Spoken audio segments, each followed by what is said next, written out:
আমার ছোট বোনের বিয়ের সময় বাবা জমি বিক্রি করে যৌতুকের টাকা দেন।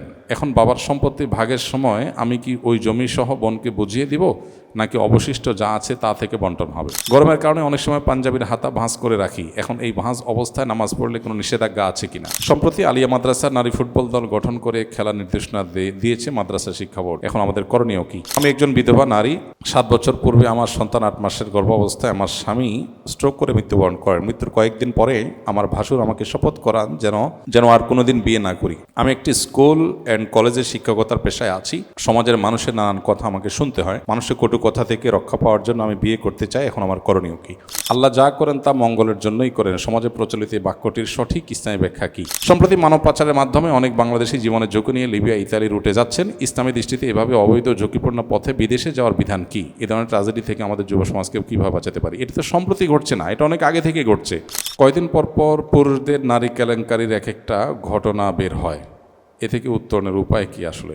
এরপরে প্রশ্ন হলো, আমার বয়স 33 বছর। 13 বছর বয়স থেকে আমি মুভি গান শোনায় আসক্ত। শুরুতে আমি MP3 MP4 ডিভাইস ব্যবহার করতাম। আমি তখন থেকে প্রতিদিন 2-3টা মুভি প্রতিদিন দেখতাম। এরপর সবকিছুই ছিল বন্ধুর পাল্লায় পড়ে সিনেমা হলে যাওয়ার মাধ্যমে। এখন অনলাইনে 10-12 ঘন্টা সময় গান, রিলস, মুভি দেখে নষ্ট করি। অসংখ্যবার তওবা করেছি, কিন্তু বারবার তা ভঙ্গ করে দ্বিগুণ আকারে এসব কাজ আবার শুরু করি। আমি দিনের পথে ফিরতে চাই। আমি এবং আমার পরিবার অর্থনৈতিকভাবে বিধ্বস্ত। আমার করণীয় কি? এরপরে প্রশ্ন হলো, একজন লিখেছেন, আমার বয়স 22+ বছর। আমি হেপাটাইটিস বি ভাইরাসে আক্রান্ত। বর্তমানে ভাইরাসটি নিষ্ক্রিয় অবস্থায় আছে। আমি বিয়ে করলে আমার স্ত্রীকে 3 ডোজ টিকা দেওয়াতে হবে, যাতে সে নিরাপদে থাকে। তো আমার ভাইরাসের কথা শুনলে কেউ আমার কাছে মেয়ে দিতে চায় না। আমি বিয়ের আগে সব খুলে জানিয়ে দেওয়া পছন্দ করি। এদিকে আমার মনকে শান্ত করা খুবই কঠিন হচ্ছে। ইবাদতে মনোযোগ দিতে পারছি না। মাঝে মাঝে হতাশা কাজ করে। নিজের যৌবন কন্ট্রোল করা আমার জন্য কষ্টকর হয়ে যাচ্ছে। দয়া করে আমার জন্য নির্দেশনামূলক নসিহত করবেন। আমি যদি আমার ব্যবসার কাজে ব্যবহারের জন্য কোনো কাগজে হাদিসের বাংলা অনুবাদ ও তার সূত্র রেফারেন্স লিখে মানুষের হাতে বিলি করি, যেমন মধুর প্যাকেটের মধ্যে কাগজে মধুর ফজিলত লিখে দিয়ে সাথে দিয়ে দিলাম, এবং এরপর যদি দেখা যায় যে মানুষ তার রাস্তায় ফেলে দিচ্ছে বা দিচ্ছে না, তবে বিষয়টা কতটা যৌক্তিক হবে? ভাই, কোরআনে কারীমের আয়াত বিশেষ করে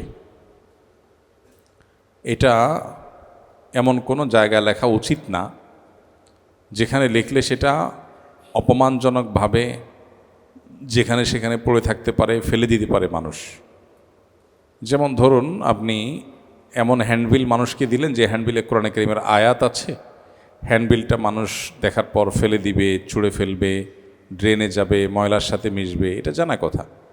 ওয়ালে এমন জায়গায় আয়াত লিখেছেন যে জায়গায় আসলে ময়লা আবর্জনা পড়বে, নাপাকও লাগতে পারে। তো এগুলো কোরআনের প্রতি অসম্মানের শামিল, এগুলো করা উচিত না। যদি মনে হয় যে না, অসম্মানজনক কোনো জায়গায় পড়বে না, সেরকমভাবে এটাকে হেফাজত করা হবে, তাহলে সেখানে লেখা যেতে পারে। তো কোরআনে কারীমের একরাম জরুরি। ঠিক একইভাবে হাদিসের ক্ষেত্রেও হাদিস অথবা কোনো দোয়া, এগুলো অসম্মানজনকভাবে কোনো জায়গায় পড়তে পারে।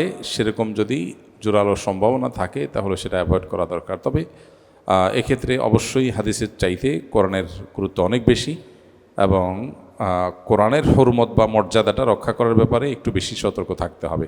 হাদিসের ক্ষেত্রে অনুবাদ দেয়া যেতে পারে, এবং আপনার হাদিসের মধ্যে যদি কোনো আয়াত না থাকে, শুধু সলিড হাদিস থাকে, সেটা থাকতে পারে কোনো পোস্টারে, কোনো হ্যান্ডবিলে।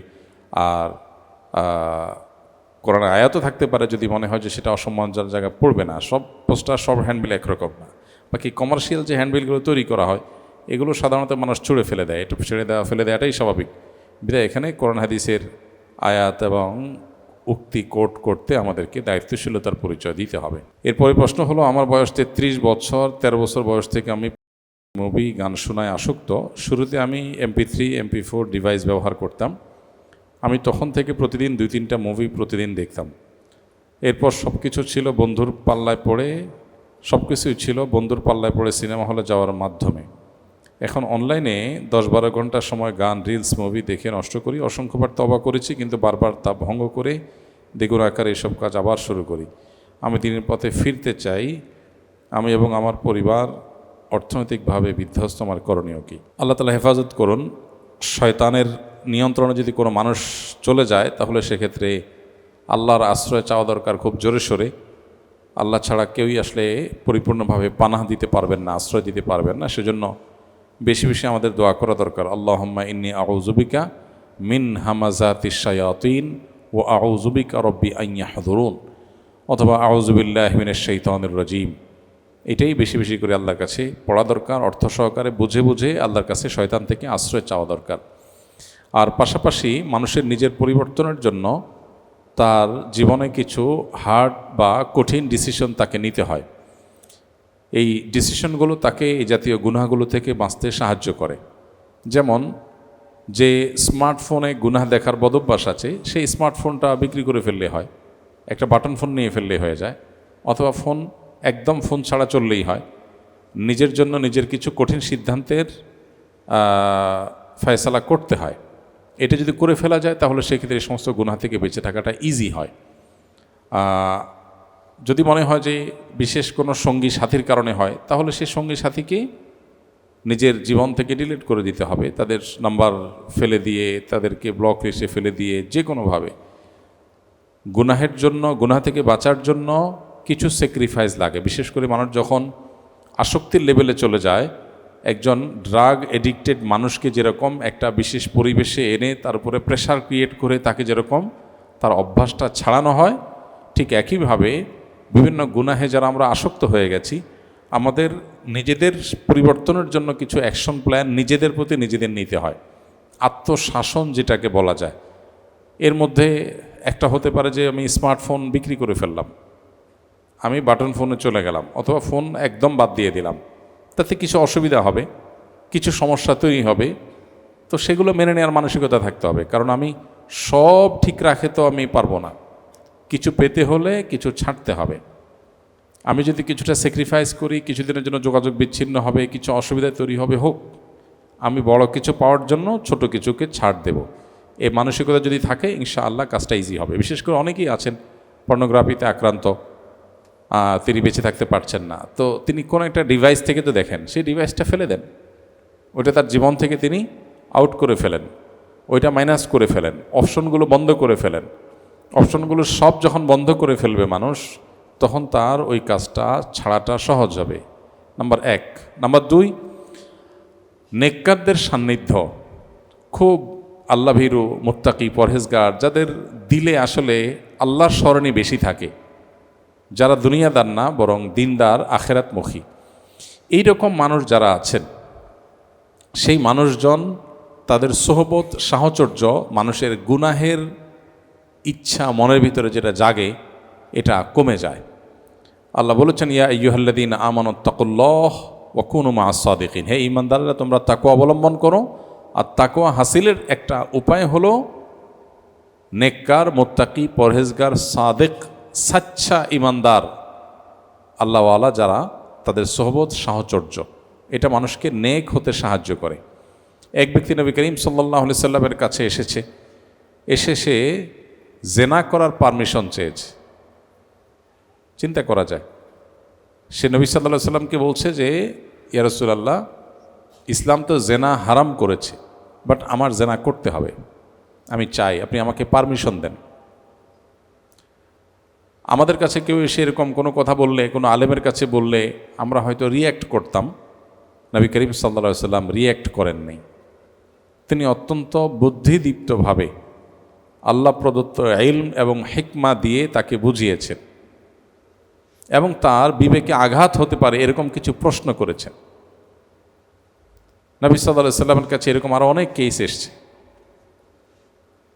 অনেক কেস আসছে যারা জেনা করে এসেছে, অথবা জীবনে কোনো অন্যায় বা পাপের পথে সে পা বাড়িয়ে ফেলেছে। নবীজি প্রশ্ন রেখেছেন যে, তুমি যার সাথে জেনা করবে, তুমি কি চাও যে তোমার মায়ের সাথে কেউ জেনা করে? বলে, না না ইয়া রাসূলুল্লাহ, প্রশ্নই ওঠে না, এটা আমি কোনোদিন সহ্য করব না। তোমার বোনের সাথে কেউ জেনা করে, তুমি সহ্য করবে? বলে, না ইয়া রাসূলুল্লাহ, আমি সহ্য করব না। তোমার স্ত্রীর সাথে? বলে, না। মেয়ের সাথে? বলে, অসম্ভব। তখন নবী করিম সাল্লাল্লাহু আলাইহি সাল্লাম বলেছেন, তুমি যে জেনা করতে চাচ্ছ, সেই মেয়েটা কারোর মা, কারোর বোন, কারোর স্ত্রী, কারোর মেয়ে, তো কিভাবে তুমি সেটা করতে পারো? নবী করিম সাল্লাল্লাহু আলাইহি সাল্লামের এই মোটিভেশন।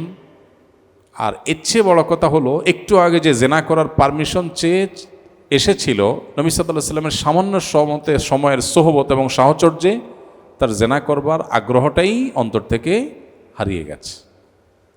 তো এখান থেকে বোঝা যায় আল্লাহর নেককার বান্দাদের সাহচর্যে থাকলে গুনাহ করার যে অন্তরে খারাপ ইচ্ছা থাকে এটা দূর হয়ে যায়।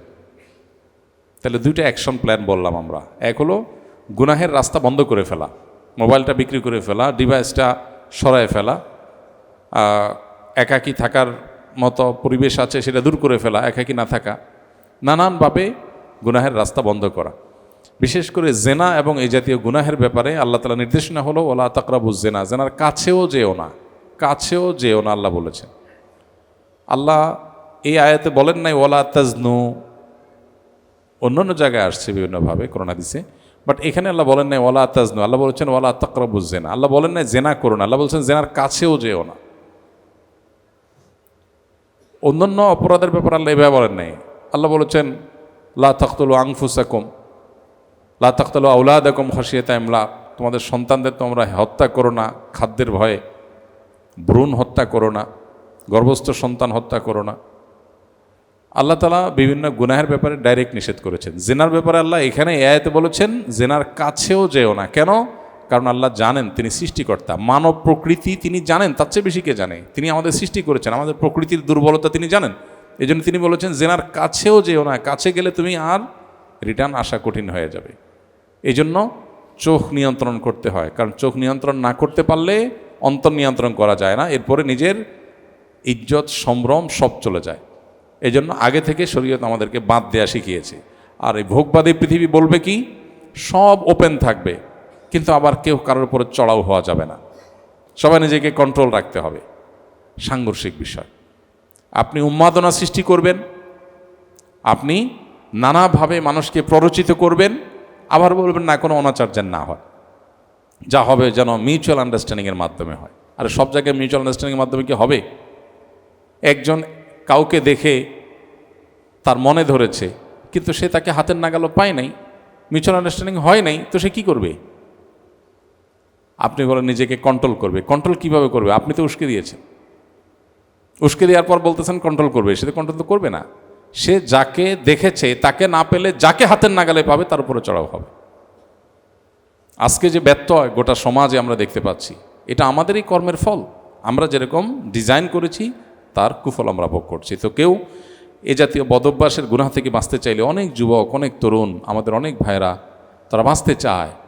তো বাঁচতে চাওয়ার জন্য আমরা বলেছি প্রথমত গুনাহের পথটা একদম বন্ধ করে ফেলে। এর জন্য কিছু সৎ সাহস লাগে। রোগ যখন বড় হয় তখন অপারেশনে যেতে হয়, ট্যাবলেটে কাজ হয় না, ক্যাপসুলে কাজ হয় না। এই জন্য আপনার শুধু দোয়া দুরুদ পড়ে গুনাহ থেকে বেঁচে যাবেন এরকম চিন্তা না করে, বরং দোয়া তো করবেনই, তার আগে আপনি একটু কঠিন অ্যাকশনে যান, যে আমি গুনাহের রাস্তাটা একদম কাট করে ফেলব। যে বন্ধু আমাকে খারাপ পথে নেয় তার সাথে সম্পর্ক একদম ছিন্ন করে ফেলবো, দূরে কোথাও চলে যাব একদম, সে আমার আর খুঁজেই পাবে না কিছুদিনের জন্য। এরপর দেখবেন আস্তে আস্তে সহজ হয়ে গেছে। আর দ্বিতীয় বলেছি, খুব নেককার আল্লাহ ভীরু মুত্তাকি মানুষদের সাহচর্য, তাদের সান্নিধ্য, তাদের মজলিস, এটা যত বেশি আপনি মেনটেন করতে পারবেন তত বেশি গুনাহ থেকে বের হয়ে আসা সম্ভব হবে। আর তৃতীয় হলো আল্লাহর কাছে চোখের পানি ফেলে দোয়া করা। আল্লাহ ছাড়া আসলে কেউই মানুষকে জাহান্নামমুখী কর্মকাণ্ড থেকে পরিপূর্ণভাবে রক্ষা করতে পারবেন না। এই জন্য আল্লাহর কাছে পানা চাওয়া এবং দোয়া করা, চোখের পানি ফেলে ফেলে আল্লাহ আপনি আমাকে হেফাজত করেন। এরপরে প্রশ্ন হলো, একজন লিখেছেন আমার বয়স 22+ বছর, আমি হেপাটাইটিস বি ভাইরাসে আক্রান্ত, বর্তমানে ভাইরাসটি নিষ্ক্রিয় অবস্থায় আছে। আমি বিয়ে করলে আমার স্ত্রীকে 3 ডোজ টিকা দেওয়াতে হবে যাতে সে নিরাপদে থাকে। তো আমার ভাইরাসের কথা শুনলে কেউ আমার কাছে মেয়ে দিতে চায় না। আমি বিয়ের আগে সব খুলে জানিয়ে দেওয়া পছন্দ করি। এদিকে আমার মনকে শান্ত করা খুবই কঠিন হচ্ছে, ইবাদতে মনোযোগ দিতে পারছি না, মাঝে মাঝে হতাশা কাজ করে, নিজের যৌবন কন্ট্রোল করা আমার জন্য কষ্টকর হয়ে যাচ্ছে। দয়া করে আমার জন্য নির্দেশনামূলক নসিহত করবেন। আমাদের তথাকথিত স্ট্যাটাস বা আমাদের সামাজিক মর্যাদার যে একটা ট্যাবু আছে, এইটা যদি আমরা ভাঙতে পারি তাহলে অনেক সমস্যার সমাধান হয়ে যাবে, অনেক সমস্যার সমাধান হয়ে যাবে। উপার্জন কম, আয় কম, চলতে পারি না, আপনি স্ট্যাটাস পায়ের নিচে পিষ্ট করে ফেলেন, দেখবেন চলতে পারবেন, কোনো ব্যাপার না। আমাদের খেয়ে পরে বেঁচে থাকার জন্য খুব বেশি অসুবিধা হয় না। অসুবিধা হয় কিসের জন্য? ভাবসাবের জন্য। এই ভাবসাবটাকে যদি পায়ের নিচে মাড়ায় ফেলানো যায়, সব সমস্যার সমাধান হয়ে যায়। এই জন্য পরিবারের সবাই মিলে বসে সিদ্ধান্ত নিতে হয় যে আমরা কোনো ভাবসাব বলতে কোনো কিছু রাখবো না। আমরা কারোর সাথে কম্পেয়ার করতে যাব না। আমাদের সমাজে কারোর সাথে কম্পেয়ার করার দরকার নাই। আমরা আমাদের মতো ইউনিক। সবাই আজকাল এটা করে, বিয়ে হলে এত টাকা খরচ করে, এটা হলে ওইটা করে। তো যার আছে সে করতেছে, করুক, আমি করব না। আমি আমারটা নিয়ে অনেক হ্যাপি। মানুষ দুনিয়াতে সুখে থাকার মূল মন্ত্রই নবী করিম সাল্লাল্লাহু আলাইহি ওয়াসাল্লাম আমাদেরকে বলে দিয়েছেন, আল গিনা গিনান নাফস। মনকে যদি সে প্রস্তুত করে যে আমি আল্লাহ যা দিয়েছেন এটা নিয়ে অনেক হ্যাপি থাকবো, তো এর চাইতে সুখী মানুষ পৃথিবীতে আর নাই। সে আসলেই ধনী। আর যার 6 তলা করার পারমিশন পাইছে, 6 তলা করা শেষ হয়েছে, এরপরেও রড বাইর করে রাখছে ছাদে। কেন বাইর করে রাখে? আমি মাঝে মধ্যে কোনো ছাদে গেলে টেলে কারোর এরকম রড দেখলে আমি মাঝে মধ্যে একটু প্রথম একটু হতাম যে ব্যাপার কি, এত সুন্দর বিল্ডিং করছে, রডটা কেটে সমান করে ফেলবে, কি রড বাইর করে রাখছে। প্রথম বুঝতাম না, পরে বুঝলাম ও আচ্ছা, ওনার খাহেশ এখনো আছে যে রড জোড়া দিয়ে উপরে আর 2টা রুম করবে, এখন টাকা নাই, সেজন্য রডটা বাইর করে রাখছে। তো নবীজি বলেছেন, লাইসাল গিনা বিকাসরাতিল আরদ। অনেক প্রাচুর্য, অনেক সম্পদ হওয়ার মধ্যে সচ্ছলতা নিহিত নেই। 6 তলা 8 তলা হওয়ার পরও আরো রড বাইর করে রাখছে। এই লোকটা ধনী না গরিব? কেন গরিব? টাকা নেই। টাকা থাকলে তো রড বাইর করে রাখতো না। তাহলে বেচারা আসলে কি গরিব। আর আরেকজন তার কুড়ের ঘর আছে, রড নাই, বাইর করবে কোত্থেকে? তার যা আছে সেটা নিয়ে সে বিশাল হ্যাপি, অনেক হাসি খুশি। আল্লাহর কাছে সে মন খুলে আলহামদুলিল্লাহ বলে, হ্যাঁ, পান্তা ভাত কাঁচামরিচ দিয়ে খেয়ে শুকরিয়া জানায়, যা আছে এটা নিয়ে শুকরিয়া জানায়। তো এই লোকটা আসলেই সচ্ছল, আসলেই ধনী। মনের মধ্যে যদি কোনো ডিমান্ড না থাকে, এক্সপেকটেশন যদি মানুষ লো করে ফেলতে পারে, সে সুখী হয়ে যায়। বুঝে আসছে কথা? এখন এই কথা এই জন্য বললাম যে যুবক প্রশ্ন করেছেন যে বিয়ে করবেন, মেয়ে পাচ্ছেন না। আপনি যদি, আমি জানি না আপনার স্ট্যাটাস কি, বা আপনি স্ট্যাটাসের বাইরে যাওয়ার চিন্তা করেছেন কি না। বহু মেয়ের বাবা আছেন যারা তাদের মেয়েকে বিয়ে দেওয়ার জন্য কোনো রকম একটা ছেলে হলেও দিবেন, পাচ্ছেন না। এরকম বহু মেয়ের বাবা আছেন। আপনি যদি স্ট্যাটাস থেকে একটু নামার চিন্তা করেন, তাহলে দেখবেন আপনার জগৎটা অনেক কি হয়ে গেছে, অনেক প্রশস্ত হয়ে গেছে, অনেক প্রশস্ত হয়ে গেছে। তো আমরা বেশিরভাগ মানুষ স্ট্যাটাস থেকে নামতে চাই না, মনে করি না আমার একটা মিনিমাম একটা স্ট্যাটাস লাগবে। তো বেটে বলে হয় না, স্ট্যাটাসও হয় না, বিয়াও আর হয় না। একটু ছাড় দেন, একটু গরিবের মেয়ে দেখেন। আপনি বস্তি থেকে একটা যদি ভালো মেয়ে, বস্তির মধ্যে ভালো মানুষ আছে না, বসবাস করে না? সব জায়গায়, মানে বিল্ডিংয়েও ভালো মন্দ আছে, বস্তিতেও ভালো মন্দ আছে। ভালো মন্দ বলতে আমি বোঝাচ্ছি ক্যারেক্টারগত ভালো মন্দ বলেন, পর্দাপুষিতার দিক থেকে বলেন, সব রূপে। তো আপনি গ্রাম থেকে, বস্তি থেকে একটা গরিব মানুষের মেয়েকে বিয়ের প্রস্তাব দেন, সব কিছু খোলামেলা বলেন, অনেকেই প্রস্তুত হবে। অতএব আপনার যে সমস্যার কথা সেটা বলতে হবে। এটা লুকিয়ে যদি বিয়ে করেন সেটা অবশ্যই নাজায়েজ এবং গুনাহ হবে, ভয়ঙ্কর গুনাহ হবে, প্রতারণার গুনাহ হবে, সেটা করা জায়েজ হবে না। আর আপনি কুমারী না পেলে বিধবা পাবেন, একটু বয়স্ক বেশি পাবেন। ওই যে বললাম, এক্সপেকটেশনটা যদি একদম লো করে ফেলেন, আপনি রাস্তা 1000টা পাবেন। যিনি প্রশ্ন করছেন, আমার সাথে যদি অন টু অন বসতে পারতেন, আমি তার কিছু প্রশ্ন করতে পারতাম, তাহলে দেখতাম যে 1000টা রাস্তা তার জন্য খোলা আছে। আমার কাছে মেয়ে আছে তার জন্য, মানে আমার ধারণা আর কি, আমার কাছে যে মেয়ে আছে, প্রস্তাব দিলে স্বামী মারা গেছেন এরকম মহিলা আছেন, একটু বয়স্ক মহিলা আছেন, একটু স্যাক্রিফাইস করলে হয়ে যায়। কিন্তু না, আমরা চাই সব 16 আনা রেখে তারপরে পাবো। আমাদের কাছে মানুষ লিখে দেয়, হুজুর ঋণ পরিশোধের দোয়া শিখাই দিবেন। ঋণ পরিশোধের দোয়া, ঋণ কত, এত লাখ, এত কোটি, জমি জমা কত আছে, এর চেয়ে 5 গুণ বেশি আছে। তো জমি বেচে ঋণ দেন না কেন? ভাই জমি বেচে কেউ ঋণ দেয়? তাহলে কি দিয়া? তাহলে দোয়া শিখাই দিবেন, মানে ভাবখানা এমন যে হুজুর দোয়া শিখাই দিবেন, আল্লাহ আসমান থেকে একটা বস্তা পালা দিবে, ওইটা দিয়ে ঋণ দেবো, আর জমিটা আমার থাকবে। এর নাম মুসলমান? মানুষ টাকা পাবে, আমি আমার সাধ্যের সবটুকু দিয়ে সেটা পরিশোধ করব। মানুষ বলে যে ঋণ পরিশোধের আমল কি? আমি বললাম ঋণ পরিশোধের আমল হলো জমি জমা স্থাবর অস্থাবর সম্পদ বিক্রি করে ঋণ দেওয়া, এটা হলো আমল। গল্লির ঠাঁও ঠিক রেখা এরপর বলতেছেন হুজুর আমল টামল দিয়ে কিছু কাটাছিটা করা যায় কিনা, এটা তো করা ঠিক না। তো এই জন্য যিনি বিয়ের জন্য উপযুক্ত পাত্রী পাচ্ছেন না, এক্সপেকটেশন একদম জিরোতে নিয়ে আসেন, যে একটা আমার চরিত্রে হেফাজত করার জন্য একটা মানুষ হইলেই হইল, তাহলে দেখবেন মানুষের অভাব নাই। কত লাগবে? আপনি রাস্তায় গেলে দেখবেন যে অসংখ্য মানুষের অপশন আপনার কাছে মাথায় বের হয়েছে, কিন্তু বলেন যে না একটু স্ট্যাটাসও তো লাগে, একটু ফ্যামিলির মর্যাদা আছে, ভাব সাব সব চাইবেন, তা তো হয় না। তো এই জন্য এক্সপেকটেশন কমিয়ে আনা, এটা হলো সবচেয়ে বড় বিষয়। আল্লাহ আমাদেরকে তৌফিক দান করুন। আল্লাহ যা করেন তা মঙ্গলের জন্যই করেন। সমাজে প্রচলিত এই বাক্যটির সঠিক ইসলামী ব্যাখ্যা কী? আল্লাহ রাব্বুল আলামিন আমাদের জন্য দুনিয়াতে যা কিছু করেন এর পেছনে মঙ্গল থাকতে পারে, আমাদের কোনো কল্যাণ থাকতে পারে, এই সুধারণা আল্লাহর প্রতি রাখা। এর মাধ্যমে আমরা মানসিক যন্ত্রণা এবং কষ্ট থেকে রেহাই পাই, আল্লাহর প্রতি সুধারণা রাখা হয়। আর তাছাড়া দুনিয়াতে মানুষের যত অসুবিধা হয় এগুলো তিনটার যে কোনো একটা হয়। নাম্বার এক, কোনো বিপদ কোনো কষ্ট হলে তার মাধ্যমে আল্লাহ বান্দার গুনাহ মাফ করেন। কোনো অন্যায় করেছে, আল্লাহ তার জন্য দুনিয়াতে কোনো একটা কষ্ট দিয়েছে, ওইটাকে কাটাবার জন্য, আল্লাহ তাকে আখিরাতে পাকড়াও করতে চান না সেজন্য। আবার কখনো কখনো বিপদ বা কষ্ট হয় আমাদের মর্যাদাকে বৃদ্ধি করবার জন্য। আবার কখনো কখনো আমাদের কষ্ট বা বিপদ হয়, অসুবিধা হয় আল্লাহর পক্ষ থেকে পরীক্ষার অংশ হিসাবে, যে সে বান্দা কতটা টলারেট করতে পারে, সবর করতে পারে কি না, করে কি না, তার মানসিকতা কি হয়, আল্লাহ সবই জানেন, বাস এটাকে আল্লাহ প্রমাণ করতে চান। তো যে কোনো অসুবিধা মানুষের হবে, এর পিছনে কোনো না কোনো কল্যাণ নিহিত থাকে যদি মানুষ সবর করতে পারে, সঠিক আপনার সিদ্ধান্ত যদি নিতে পারে।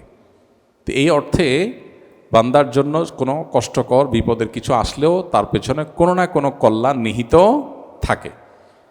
এই চিন্তা, এই ঈমান, এটা শুধু মানুষকে সান্ত্বনা দেওয়ার জন্য না, এটা বাস্তবতাই। আর এই বাস্তবতার প্রতি যখন বিশ্বাস প্রগাঢ় হবে তখন তার জীবনে দুঃখের মধ্যেও সে সুখ পাবে। এই জন্য পৃথিবী জুড়ে সবচেয়ে বেশি তুলনামূলক মুসলমানরা সুখে থাকে। তার প্রমাণ কি?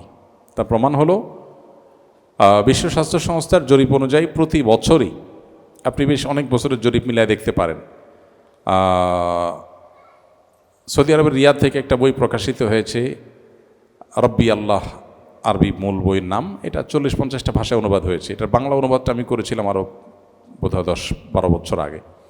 তো ওই বইটাতে একটা ছক দেখানো হয়েছে বিশ্ব স্বাস্থ্য সংস্থার জরিপ অনুযায়ী পৃথিবী জুড়ে আত্মহত্যার প্রবণতা ধর্মবিশ্বাসের ভিত্তিতে।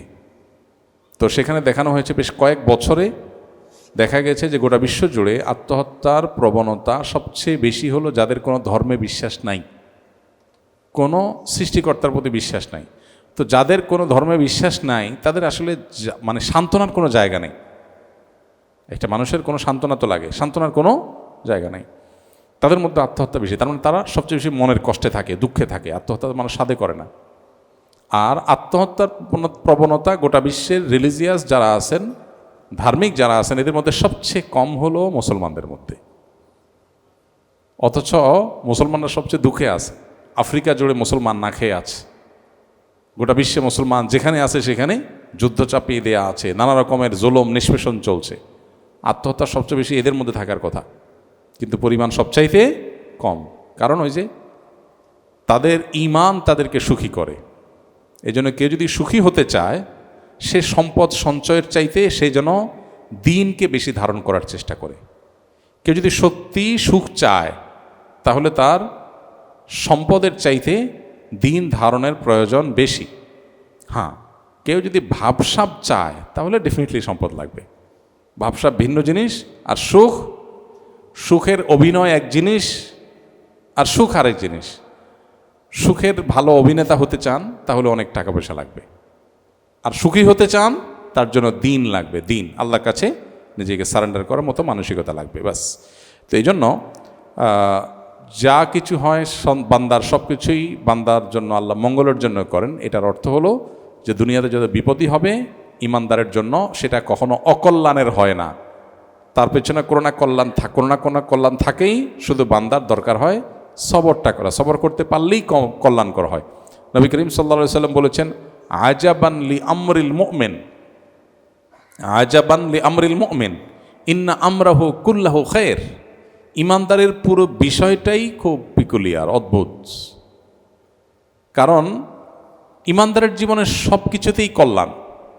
ইন আসাবাহু খায়রুন, যদি কোনো ভালো কিছু হয়, কোনো সুসংবাদ আসে, উপকারী কিছু আসে, তখন সে শাকারা, আল্লাহর শুকরিয়া জানায়, আলহামদুলিল্লাহ বলে, ক্রেডিটটা আল্লাহকে দেয়। তো একদিকে সে নেয়ামত পেয়েছে, আবার শুকরিয়া আদায় করে সে সওয়াব পেয়েছে, দুই দিকে লাভ। ওয়াইন আসাবাহু শাররুন, আর ইমানদারের যদি কোনো ক্ষতি স্পর্শ করে, তাকে বিপদ আসে, সবারা, তখন সে সবর করে, ধৈর্য ধারণ করে। ফাকানা খায়র আল্লাহ, আর ধৈর্য ধারণ করলে তার বিনিময়ে সে আল্লাহর কাছে রিওয়ার্ড পায়। তাহলে সুখ পেলেও তার লাভ, দুঃখ পেলেও, হাতি মরলেও লাখ, বাঁচলেও লাখ। ইমানদার অবস্থা এরকম। এই জন্য নবীজি বলেছেন আজাবান লি আমরিল মুমিন। এই জন্য যে ভাই প্রশ্ন করেছেন তার প্রশ্নের উত্তর হলো এটাই, যে আল্লাহ যাই করেন বান্দার জন্য মঙ্গলের জন্য করেন। এর মানে হলো সবর যদি করতে পারে বান্দা, তাহলে দুনিয়ার কোনো অকল্যাণ, দুনিয়ার কোনো কষ্টই মানুষের জন্য ক্ষতিকর নয়। শুধু সবর যদি সে করতে পারে, এটা তার বহুগুণ লাভ হয়ে তার কাছে ফিরে আসবেই আসবে। আল্লাহ আমাদেরকে সবরের তৌফিক দান করুন। একটি মাত্র আমল আছে, যে আমলের বিনিময়ে আল্লাহ ব্ল্যাঙ্ক চেক দিবেন।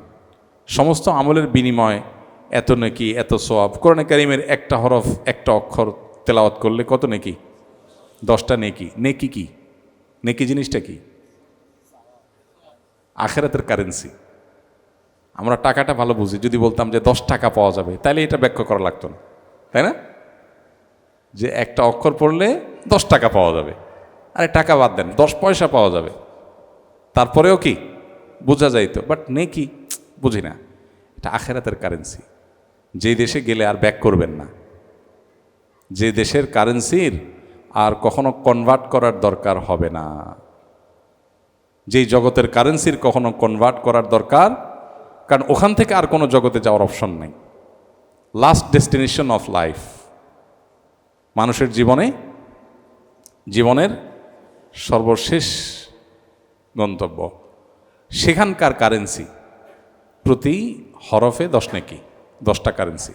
কিন্তু সওয়াবের ব্যাপারে আল্লাহ বলেছেন ইন্নামা ইউওয়াফাস সাবিরুনা আজরাহুম বিগাইরি হিসাব। যারা ধৈর্য ধারণ করবে বিপদে আপদে কষ্টে জিমখিসে, যাক আল্লাহর ফয়সালা মেনে নিস, হজম করবে, আল্লাহ তাদের বিনিময় দিবেন ব্ল্যাঙ্ক চেক দিয়া, হিসাব ছাড়া। আল্লাহ আমাদেরকে সবর করার তৌফিক দান করুন। আজকের সমাজে নামাজি কালামী মানুষ পাবেন, পর্দা করেন, হাত মোজা পামোজা করেন, সেরকম পর্দানশীল মহিলা পাবেন, দাড়ি টুপি আছে মাশাআল্লাহ, হালাল হারাম মেনটেন করেন, এরকম মানুষ পুরুষ পাবেন। কিন্তু সবরকারী মানুষ খুব বেশি পাবেন না, খুব কম। আলেম বড়, সবর নেই।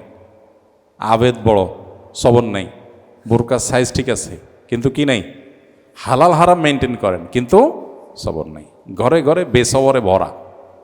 সবরওয়ালা মানুষ এখন পাওয়া যায় না।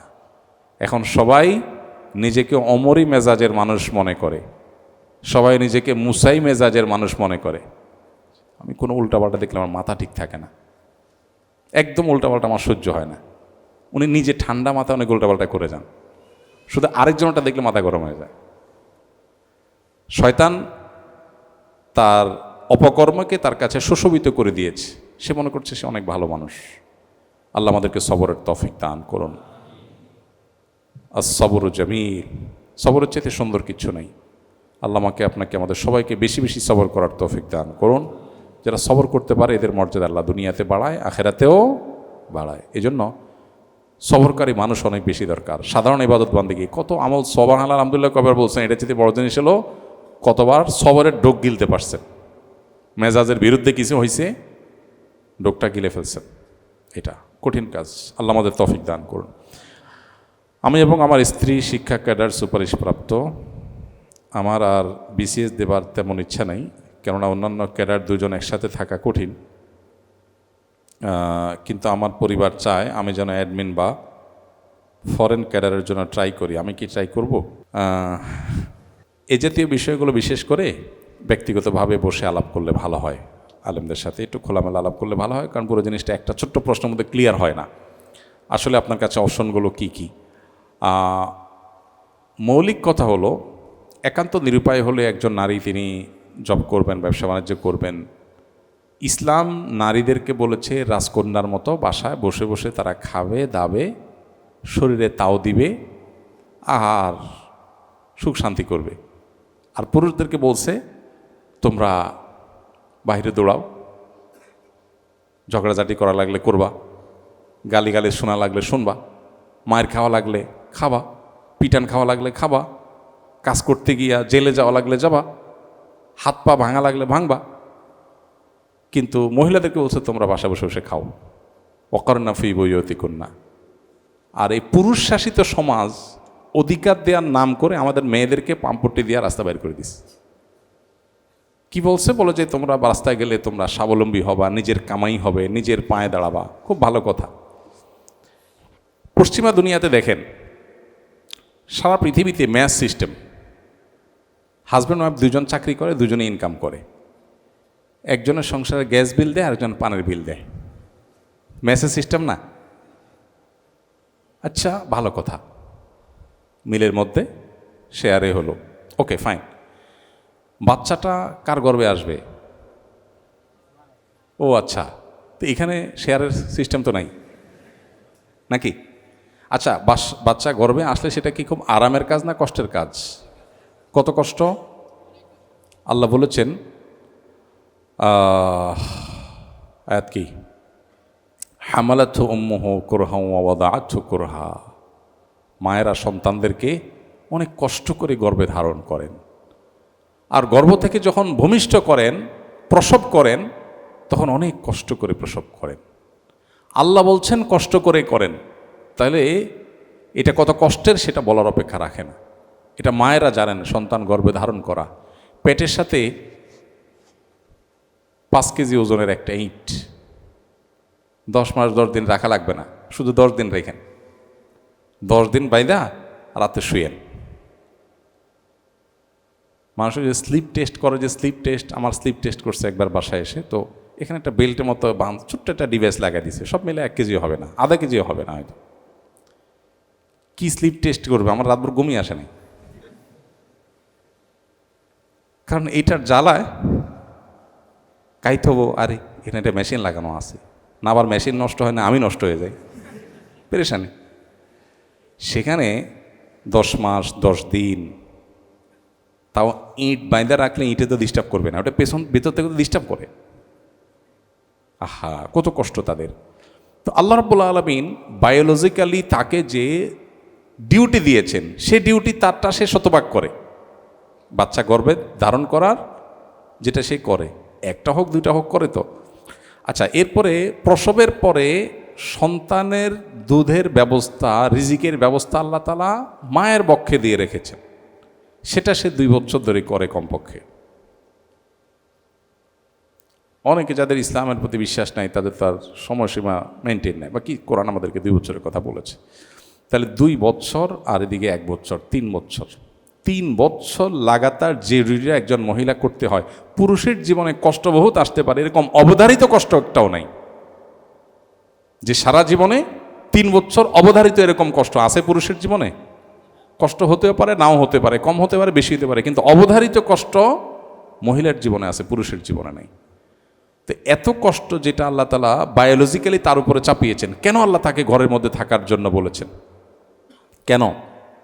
কারণ তার যে ডিউটি আছে, এই ডিউটির জন্য ঘরে থাকাটা উপযোগী। বাচ্চাকে দুধ খাওয়ানোর জন্য কি অফিসের টেবিল উপযোগী না বাসার বেড? তো আল্লাহ জানেন না সৃষ্টি করেছেন আল্লাহ তাআলা, নাউজুবিল্লাহ, আল্লাহ তো ভালো জানেন। এই জন্য আল্লাহ বলেছেন। এখন আল্লাহর সিস্টেমকে চেঞ্জ করে আমরা মেয়েদেরকে বলছি, না ঠিক আছে, তোমাদেরও তো দরকার আছে টাকা পয়সা, তোমরাও কামাই করো, পাম্পটি দিয়ে বাইর করে দিলাম। বাইর করে আমাদের কামাইয়ের যে দায়িত্ব ছিল, পুরো সংসার চালানোর দায়িত্ব ছিল আমাদের, এখন বলছি পানির বিলটা তুমি দাও, বিদ্যুৎ বিলটা, গ্যাস বিলটা তুমি দাও। তাহলে আমার ডিউটির একটা অংশ তার উপরে চাপাইছি, আর তার ডিউটি 16 আনা সে করতেছে। গর্ভে সন্তান রাখা, দুধ পান করানো, তার ডিউটি 16 আনা সে করতেছে, আর আমার ডিউটির হাফ বা একটা অংশ তার দিয়ে করাই দিছি। নাম দিছি স্বাধীনতা। নাম দিছি কি? স্বাধীনতা। এইটা যদি স্বাধীনতা হয় তাহলে 2 নম্বরই কোনটা? প্রতারণা কোনটা? মেয়েরা যদি বুঝতো তাহলে সেই ক্ষেত্রে তারা এই জগতে অন্তত পা বাড়াইতো না। হ্যাঁ, এটাও ঠিক যে মেয়েদেরও সিকিউরিটির ব্যাপার আছে, সমাজে বাস্তবতা আছে, অনেক অমানুষ স্বামী আছে যারা কিছুদিন পর হয়তো তেনভাবে তালাক দিয়ে দেয়, তখন তার ভবিষ্যৎ কী হবে? তো তার সিকিউরিটির জন্য শরীয়ত অনেক ব্যবস্থা রেখেছে, সেটা বাস্তবায়ন দরকার। মহরটা তাকে বুঝাই দেওয়া দরকার, বাপের সম্পদে, স্বামীর সম্পদে, সন্তানের সম্পদে তার যে ভাগ আছে এটা তাকে বুঝাই দেওয়া দরকার। এগুলো যদি হয়ে যায় তার সামাজিক সোশ্যাল সিকিউরিটি অটোমেটিক হয়ে যাবে। তো এই জন্য হাজব্যান্ড ওয়াইফ দুজনেই জব করা, এটা একটা সুখী, একটা আদর্শ দম্পতির জন্য কোনো ভালো কোনো আইটেম বা মডেল না। তারপরে যদি কেউ শরিয়ার সমস্ত শর্তগুলো মেনে করতে চায়, শরিয়া নিষেধাজ্ঞা নেই। কিন্তু শরিয়ার মেজাজ যদি কেউ জানতে চায়, তাহলে আল্লাহ এবং তার রাসূলের মেজাজ বা আল্লাহ তাআলার ফয়সালা যদি জানতে চায়, তো আল্লাহ বলেছেন ওয়াকারনা ফি বুয়ুতিকুন্না, মেয়েরা ভেতরের সাইডটা সামলাবে, পুরুষরা বাহিরের সাইডটা সামলাবে। এটা অনেক বেটার। আজ থেকে অনেক বছর আগে, বহু বছর আগে সম্ভবত আমেরিকার একজন প্রেসিডেন্ট ওবামা সম্ভবত, ওনার একটা সাক্ষাৎকার সম্ভবত আমি কোনো একটা দৈনিক পত্রিকা, আমাদের দেশে একটা দৈনিক পত্রিকা নিয়মিত প্রতিদিন প্রকাশ হতো, একজন মার্কিন প্রেসিডেন্টের সাক্ষাৎকার সম্ভবত ওবামার। তো উনি লিখেছেন ওখানে যে আমার দাদি নানিকে আমি দেখেছি তারা আমাদের ওয়াইফদের চাইতে অনেক বেশি হ্যাপি। কেন?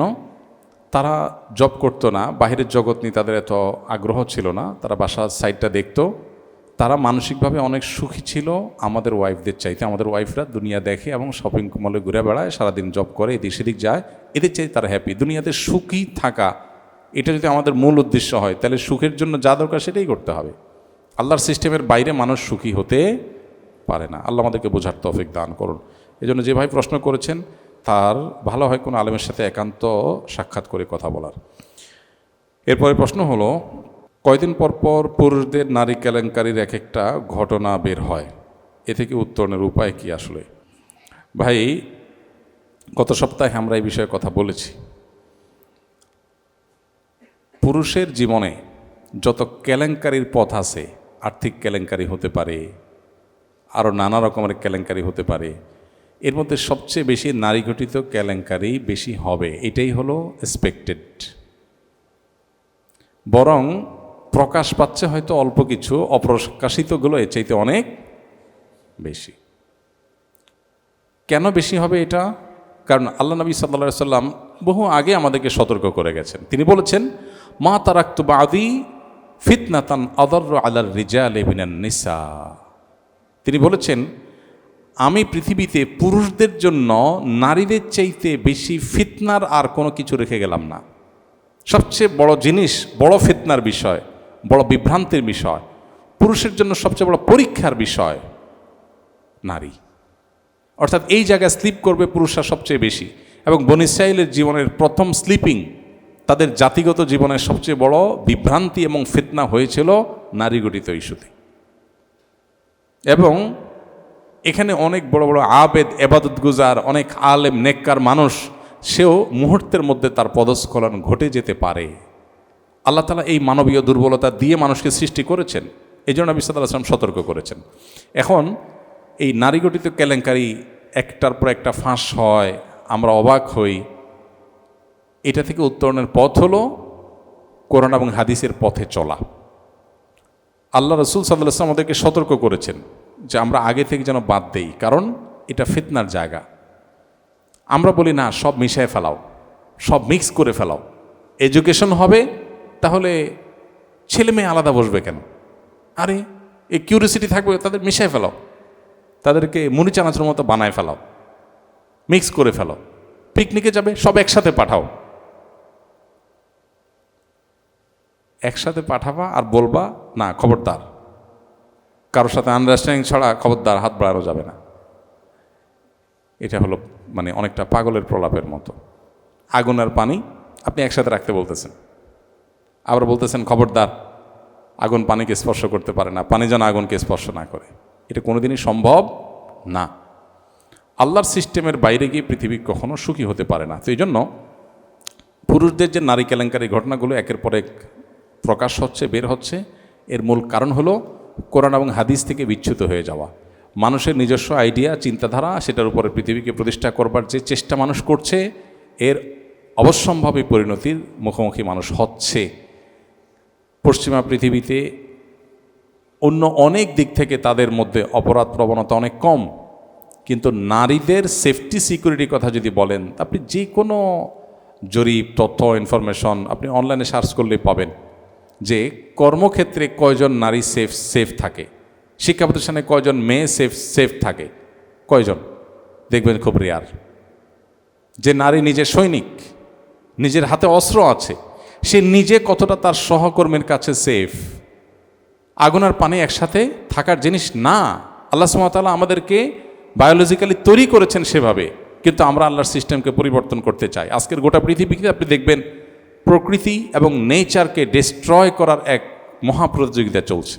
কীভাবে প্রকৃতি শেষ করা হবে, আল্লাহর সিস্টেমকে ধ্বংস করা হবে, এটা মানুষের ধ্বংসের দিকে যাওয়ারই লক্ষণ। তো এই জন্য এই পুরুষদের নারী কেলেঙ্কারি বন্ধ হতে হলে আপনার এই নারী পুরুষের অবাধ মেলামেশা, জেনার রাস্তাগুলো বন্ধ করতে হবে, পুরুষদেরকে পুরুষের মতো, নারীদেরকে নারীদের মতো থাকতে দিতে হবে। আর মিশায় ফেলবেন, সেখানে অনাচার হবে, কারোরটা প্রকাশ পাবে, কারোরটা প্রকাশ পাবে না। আমাদের সেকুলার জগতের বন্ধুরা যারা আছেন, আমাদের বোনরা যারা আছেন, প্রায় সময় শোনা যায় যে বিশ্বাস করে আরেকজন সেকুলার, সে অন্তত বুঝে আধুনিক স্মার্ট, সে অন্তত খ্যাতনা, সে বুঝে যে কারোর সম্মতি ছাড়া ব্যাড টাচ করা যায় না, কিন্তু করে বসছে। এরপর দেখা যায় ফেসবুকে কয়েকদিন পরে ভাইরাল হয়, ওটা নিয়ে লেখালেখি হয়। আরে ভাই, আগুন আর পানি একসাথে রাখলে আপনার পানি আগুনকে নিভাবে না, স্পর্শ করবে না, এটা কোনো দিনই হতে পারে না। আল্লাহ সিস্টেমের বাইরে কোনো দিনই সম্ভব নয়। নিজেকে নিয়ন্ত্রণ মানুষ করতে পারে, তার একটা লেভেল পর্যন্ত আছে, এর বাইরে গিয়ে মানুষ আসলে নিজেকে নিয়ন্ত্রণ করতে পারে না, সম্ভব না। এজন্য বাঁধ যদি জায়গা মতো দেওয়া না হয়, আল্লাহর বিধানকে যদি আমরা ভালোভাবে ফলো না করি, তাহলে কেলেঙ্কারি থামানো যাবে না। আমার ছোট বোনের বিয়ের সময় বাবা জমি বিক্রি করে যৌতুকের টাকা দেন। এখন বাবার সম্পত্তি ভাগের সময় আমি কি ওই জমি সহ বোনকে বুঝিয়ে দিব, নাকি অবশিষ্ট যা আছে তা থেকে বন্টন হবে? দরকারি একটা প্রশ্ন। আমাদের সমাজে এই জিনিসটা অনেক সংসারে হয়। বোনকে বিয়ে দেওয়ার সময় বাবা অনেক টাকা খরচ করে বিয়ে দিয়েছেন। এখন ভাই বাবার মৃত্যুর পর সম্পদ ভাগ করতে গিয়ে বলছে, দেখ বাবা তো বিয়ের সময় তোরে এত টাকা পয়সা খরচ করে দিয়েছি, তাহলে ওইটা মাইনাস করে তুই পাবি। আবার অনেক সময় দেখা যায় ভাইয়েরা তারা বাবার জন্য কিছু খরচ টরচ করেন, তো সেটা তারা কেটে রাখেন। তো এই দুইটার জন্য আলাদা আলাদা হিসাব নিকাশ আছে। বাবার জীবদ্দশায় বাবার চিকিৎসা খরচ দেওয়ার জন্য যদি বাবার নিজস্ব সম্পদ থাকে, তাহলে সেখান থেকে কাটাটা যৌক্তিক। কিন্তু ভাই খরচ টরচ করে ফেলছে বাবার জন্য, আল্লাহরে খুশি করার জন্য বাবার জন্য খরচ করেছে, এরপরে আইসা আবার সম্পদ থেকে কাটছে, সেটা হবে না। বাট যেটা হতে পারে যে বাবার জীবদ্দশায় খরচ হবে, তো বাবার অ্যাসেট আছে সেখান থেকে খরচ হবে, এটা সন্তানরা করতে পারে, কোনো অসুবিধা নেই। কিন্তু মেয়ের বিয়েটা ব্যতিক্রম বিষয়। মেয়ের বিয়ে দেওয়া এটা বাবার কর্তব্য। মেয়ের বিয়ে দেওয়াটা বাবার উপরে শরিয়া কর্তৃক আরোপিত কর্তব্য। অতএব বিয়ে দিতে গিয়ে যত খরচ আছে, এই সব খরচ বহন করবে কে? বাবা। সো বিয়ে দিতে গিয়ে যদি কোনো যৌতুকও দিতে হয়েছে বাবাকে, সেটা বাবার কর্তব্য হিসাবে দিতে হয়েছে। এখন বোনকে সম্পদ দেওয়ার সময় ওইটা মাইনাস করে ভাই দিতে পারবেন না। কথা কি বুঝাতে পারছি? বিশেষ করে যৌতুক যদি দিয়ে থাকে, বিয়ের জন্য যৌতুক দিতে হয়েছে সেজন্য, এবং এটা মেয়ের স্বামী পক্ষ, শ্বশুরবাড়ির লোকজন তারা নিয়েছে, অন্যায়ভাবে নিয়েছে, যৌতুক হারাম, সে হারাম নিয়েছে তারা, কিন্তু যেভাবেই হোক এটা খরচ করতে হয়েছে, তাহলে বাবার কর্তব্য পালন করেছে। এখন বোনের সাথে এটা মাইনাস করা যাবে না। কিন্তু এই বিষয়গুলোতে ভাই বোনদের মধ্যে মিউচুয়াল আন্ডারস্ট্যান্ডিং থাকা জরুরি। বোনদেরও বোঝা দরকার যে আমার জন্য অনেক খরচ করা হয়েছে, ভাইরা হয়তো অনেক বেশি সম্পদ ছাড়ে না, তাদের হয়তো আসেই অল্প, তাহলে ছাড় দেওয়ার মতো মানসিকতা থাকা উচিত যে ঠিক আছে আমি একটু ছাড় দেই, তাহলে আল্লাহ আমাকে দিয়েছেন। এই মানসিকতাটা বোনদের মধ্যে থাকা দরকার। বাট শরিয়ার বিধান যদি বলি তাহলে বিয়ে দেওয়া বাবার কর্তব্য, সেই হিসাবে বিয়ের খরচকে কোনোভাবেই সম্পদ থেকে কাটা যাবে না। গরমের কারণে অনেক সময় পাঞ্জাবির হাতা ভাঁজ করে রাখি, এখন এই ভাঁজ অবস্থায় নামাজ পড়লে কোনো নিষেধাজ্ঞা আছে কি না? হ্যাঁ, নিষেধাজ্ঞা আছে। গরমে হোক অথবা অজু করে আসছেন, হাত ভিজা আছে সেজন্য হাত ভাঁজ করা আছে, ওই অবস্থায় আপনি নামাজ শুরু করেছেন, এটা জায়েজ নাই, এটা মাকরুহ। নামাজে সময় হাত হোক জামা হোক এগুলো কোনোভাবে ভাঁজ করা যাবে না, বরং এগুলোকে ছেড়ে দিয়ে স্বাভাবিকভাবে নামাজে দাঁড়াতে হবে। কারণ নবী করিম সাল্লাল্লাহু আলাইহি সাল্লাম বলেছেন, উমিরতু আন আসজুদা আলা সাবআতি আযুমিন, আমাকে 7টি অঙ্গের উপরে সিজদা করার জন্য নির্দেশ দেয়া হয়েছে, অর্থাৎ আল্লাহ নির্দেশ দিয়েছেন। এবং ও আল্লাহ আকুফ সাওবান ওয়ালা শা'রা, আর আমি যেন কোনো কাপড় ভাঁজ না করি, নামাজের মধ্যে চুল ভাঁজ না করি। এজন্য কাপড় ভাঁজ করে নামাজ পড়া মাকরুহ। আপনি ওযু করে আসছেন, সময় পান নাই, জামাতে দাঁড়ায় গেছেন, তাহলে নামাজরত অবস্থায় যাতে আমলে কাসির না হয় আলতোভাবে ওইটা ঠিক করে নেন। আর সাধারণ অবস্থাতে স্বাভাবিক অবস্থা যদি হয় তাহলে সেক্ষেত্রে আপনি নামাজের আগেই এগুলো ছেড়ে দিয়ে তারপর নামাজ পড়বেন। গরম লাগছে সেজন্য জামা কাপড় উঠায়া আপনার ভাঁজ করে নামাজ পড়া অনুচিত। সম্প্রতি আলিয়া মাদ্রাসা নারী ফুটবল দল গঠন করে খেলার নির্দেশনা দিয়েছে মাদ্রাসা শিক্ষা বোর্ড। এখন আমাদের করণীয় কি? খুবই দুর্ভাগ্যজনক একটা বিষয়। আমি যতটুকু জানি এখানে একটু পরিবর্তন আসছে, আমার ধারণা যদি ভুল না হয়, আমার জানা যদি ভুল না হয়, সেটা হলো যে এটা বাধ্যতামূলক না করে এখন ঐচ্ছিক করা হয়েছে। কিন্তু ঐচ্ছিকই বা কেন করা হবে? মাদ্রাসা শিক্ষাটা স্কুল বা জেনারেল শিক্ষা থেকে তো আলাদা, ধারা যেহেতু আলাদা, মাদ্রাসা শিক্ষাটা যেহেতু ইসলামিক এডুকেশন বেসড শিক্ষা, তাহলে সেখানে ইসলাম কি চায় কি চায় না, কি পারমিট করে কি পারমিট করে না, সেটাকে মাথায় রেখেই তো মাদ্রাসা বোর্ড তার নির্দেশনা জারি করবে। এটাই তো লজিক্যাল। অদ্ভুত একটা দেশে আমরা বসবাস করছি। শিক্ষা ডিপার্টমেন্ট হোক অথবা মাদ্রাসা কর্তৃপক্ষ, মাদ্রাসা বোর্ড হোক, তারা নির্দেশনা জারি করার আগে, প্রত্যেকটা নির্দেশনা জারি করার আগে তাদের এটা মাথায় রাখা দরকার যেটা ইসলাম অ্যালাউ করে কি করে না। কারণ আমরা যেখানে এটা জারি করছি সেটা আমরা একটা ইসলামিক এডুকেশন সিস্টেমের মধ্যে এই নির্দেশনা জারি করছি। তো যে সিস্টেমটাই ইসলামিক, সেখানে অন ইসলামিক কিছু যদি আমি আরোপ করি তাহলে এটা ইসলামিক থাকলো কি? তো এই জন্য মেয়েদের জন্য পর্দাপ্রসিদের খেলাফ হয়, শরিয়া লঙ্ঘন হয়, এরকম কোনো কিছু নির্দেশনা থাকা উচিত না। তবে হ্যাঁ, এটা ঠিক যে ছেলেদের যেরকম এক্সারসাইজের দরকার আছে, মেয়েদেরও এক্সারসাইজের দরকার আছে সুস্থভাবে বেঁচে থাকার জন্য। তো তাদের এক্সারসাইজের সাথে আপনার আমাদের সংস্কৃতি, এদেশে মানুষের কৃষ্টি, কালচার, মূল্যবোধ এগুলোর সাথে অ্যালাইন রেখে নির্দেশনা দেওয়া যেতে পারে, তাতে কোনো অসুবিধা নেই। কিন্তু আপনি নারী আর পুরুষকে এক করে ফেলার চেষ্টা করবেন, এই চেষ্টাটাই ভুল চেষ্টা। নারীকে পুরুষের মতো করার চেষ্টা অথবা কোনো নারী পুরুষের মতো হওয়ার চেষ্টা করে, এটা নারীত্বের জন্য অপমানকর। কেন অপমানকর? একজন নারী পুরুষ হওয়ার চেষ্টা করার মানে কি? একজন নারী তিনি পুরুষের মতো হতে চাচ্ছেন, এটার মতলবটা কি, মিনিংটা কি? এটা মিনিং হলো তিনি নারী হিসাবে অপমান বোধ করতেছেন, পুরুষ হওয়ার চেষ্টা করতেছেন, তাহলে তিনি একটা জাতে উঠলেন। এটা নারীত্বের জন্য অপমানকর। নারী নারী হিসাবে থাকবে, সে নারীত্ব নিয়ে প্রাউড করবে, সে কেন পুরুষের মতো হতে যাবে, তাকে কেন পুরুষের মতো বানায় ফেলতে হবে? বাংলাদেশের মানুষের কৃষ্টি কালচার কি? আমাদের মা বোন চাচিরা, আমাদের দাদিরা নানিরা আবহমানকাল থেকে শত শত হাজার হাজার বছর আগ থেকে মুসলিম তো মুসলিম, হিন্দু নারীরাও তারা কি ফুটবল খেলে অভ্যস্ত? তাদের মতো করে তারা মেয়েদের খেলাধুলা তো আছে কিছু নাকি? তো তাদের এক্সারসাইজের জন্য এদেশের কৃষ্টি কালচার মূল্যবোধকে মাথায় রেখে নির্দেশনা দিতে হবে। মনে আসলো আর চাপিয়ে দিলাম। বিশেষ করে পশ্চিমাদের এজেন্ডাগুলোকে চাপায় দেওয়ার একটা প্রচেষ্টা শিক্ষা খাতে বিশেষ করে, এটা খুব ভয়ঙ্কর লেভেলে আমরা দেখতে পাচ্ছি, খুব দুর্ভাগ্যজনকভাবে। এটা কোনোভাবে হওয়া উচিত না। আমি আশা করব যে কর্তৃপক্ষ তাদের বোধোদয় হবে, আর এরকম নির্দেশনা দিয়ে থাকলে সেগুলোকে আপনারা ফাইট করবেন, কর্তৃপক্ষের সাথে এটা নিয়ে লড়াই করবেন। আমাদের স্কুলগুলোতে নির্দেশনা দেওয়া হয় যে পয়লা বৈশাখ উপলক্ষে গান বাজনা নাচ এগুলো করে ভিডিও করে সিডি জমা দিবেন ডিসি অফিসে। কে অধিকার দিয়েছে এটা আপনাকে? আমার সংবিধান আমার ধর্মীয় বিশ্বাস, ধর্মীয় আদেশ নিষেধ প্রতিপালন করবার অধিকার আমার সংবিধান দিয়েছে, আর আপনি সেটা লঙ্ঘন করতে আমাকে বাধ্য করছেন। এ রাইট আপনাকে কে দিয়েছে? এটা শিক্ষার নামে তামাশা ছাড়া আর কি চলছে আমাদের দেশে তামাশা। এটার বিরুদ্ধে আমাদেরকে ফাইট করতে হবে, প্রত্যেকটা মানুষকে যার যার জায়গা থেকে প্রতিবাদ করতে হবে। জিনিস আর খুঁজে পান না, কিশোর গ্যাংয়ের সব দেশ ভুলে যাচ্ছে, পোলাপান সব ধ্বংস হয়ে শেষ হয়ে যাচ্ছে। সেগুলো নিয়ে কোনো খোঁজ খবর নাই, নাচানো কুদানোর জন্য আপনারা পাগল হয়ে গেছে। পোলাপানে এমনি যে ফালাফালি করতেছে এগুলো ঠেলা বাপ মা ঠিক থাকতে পারতেছে না, আরও আপনারা অফিসিয়ালি নাচানোর চিন্তা করতেছে। মানে কিভাবে এদেরকে সৎ বানাবেন, যোগ্য নাগরিক বানাবেন দেশের, সেটা নিয়ে এতটা কসরত দেখা যায় না। ছেলে মেয়েকে মিশায় ফেলাও, মিক্স করে ফেলাও, মুড়ি চানাচুর বানায় ফেলাও, এগুলোর জন্য যতটা চেষ্টা, এগুলো সব পশ্চিমাদের আরোপিত। এই আরোপিত জিনিস কখনো এদেশের মাটির মানুষ গ্রহণ করা উচিত না। পশ্চিমাদের ভালো জিনিসগুলো আমরা অবশ্যই গ্রহণ করব, খারাপ জিনিসগুলো না। আমাদের কৃষ্টি কালচার, ধর্মীয় মূল্যবোধ, এটাকে আপন জায়গায় ঠিক রেখে আমাদেরকে বাকি কাজ করতে হবে। এই জিনিসগুলোর উপর আমাদের প্রত্যেককে যাদেরকে দায়িত্বশীল আচরণ করতে হবে। সম্প্রতি মানব পাচারের মাধ্যমে অনেক বাংলাদেশি জীবনের ঝুঁকি নিয়ে লিবিয়া, ইতালি রুটে যাচ্ছেন। ইসলামী দৃষ্টিতে এভাবে অবৈধ ঝুঁকিপূর্ণ পথে বিদেশে যাওয়ার বিধান কি? এ ধরনের ট্র্যাজেডি থেকে আমাদের যুব সমাজকে কীভাবে বাঁচাতে পারি? এটা তো সম্প্রতি ঘটছে না, এটা অনেক আগে থেকে ঘটছে।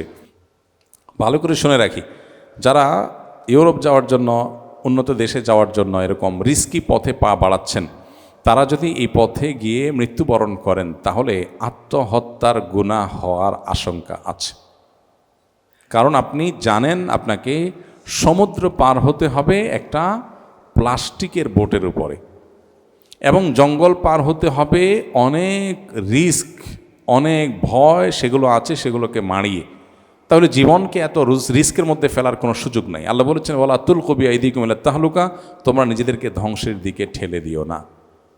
লক্ষ লক্ষ টাকা খরচ করে জমা বিক্রি করে যাওয়ার চেষ্টা তো করছেন, আবার জীবনকে রিস্কের মধ্যে ফেলছেন। এই জীবন রিস্কের মধ্যে ফেলে যদি আপনি মারা যান তাহলে আত্মহত্যার গুনাহ হতে পারে, কারণ আপনি জেনে শুনে নিজেকে একটা বিপদের মুখে ফেললেন।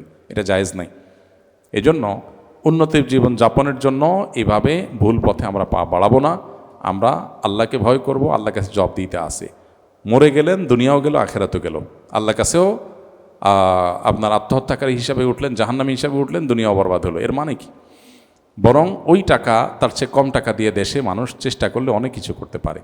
আমাদের সে বোধোদয় হওয়া দরকার, লোভটা কম হওয়া দরকার। খাই ভাবের কারণে আমাদের সব বরবাদ হয়েছে। শেষ প্রশ্ন, আমি একজন বিধবা নারী। 7 বছর পূর্বে আমার সন্তান 8 মাসের গর্ভাবস্থায় আমার স্বামী স্ট্রোক করে মৃত্যুবরণ করেন। মৃত্যুর কয়েকদিন পরে আমার ভাসুর আমাকে শপথ করান যেন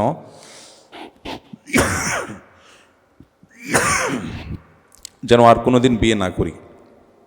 আমি একটি স্কুল অ্যান্ড কলেজের শিক্ষকতার পেশায় আছি। সমাজের মানুষের নানান কথা আমাকে শুনতে হয়।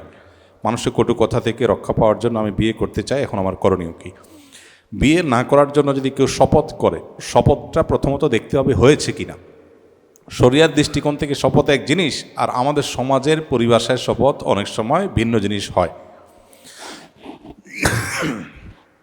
আমাদের সমাজের পরিভাষায় যেমন, একজন বলল বাপের ক্রিয়া করলাম, মায়ের ক্রিয়া করলাম, পোলার মাথা শুয়ে করলাম, তো এগুলাতে কি হয় না? শপথ হয় না। শপথ হয় কিসে? আল্লাহর নামে। যদি বলে যে আল্লাহর কসম আমি বিয়ে করব না, এটা যদি আপনার ভাসুর আপনাকে এরকম শপথ করায় থাকে, তাহলে প্রথমত আপনার ভাসুর অন্যায় করেছে, আপনি নিজে অন্যায় করেছেন, উভয় তওবা করা উচিত। কারণ এটা কোনো সঠিক বা ভালো কোনো শপথ না।